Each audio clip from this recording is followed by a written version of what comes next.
За жал, Гордана Јанкуловска не дојде на судењето, на кое што требаше да одговори како во 2001 година, додека нашите бранители гинеа на Карпалак, таа купувала станови, таа и незините пријатели, и практично проблемот е тоа што ние прашуваме, јавно го прашуваме министерот Јанакиевски како и на кој начин таа купила во 2001 година стан и како во тој временски период тие, додека државата гореше, тие беа презафатени токму со решавање на своите животни, односно стамбени прашања.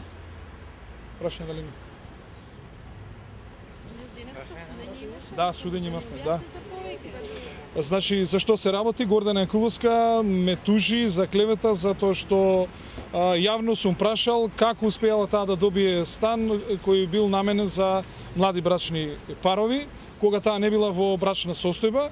И би било добро, значи тоа е временски период 2001 година, кога токму нашите бранители гинеа на Карпалак и на останатите боишта, кога државата гореше, и би било добро да одговори на прашањето како таа и Никола Груевски тогаш најдоа да ги решаваат своите стамбени прашања и како и на кој начин се трошеше воениот данок кој што го плаќаа сите граѓани, односно сите фирми во Република Македонија.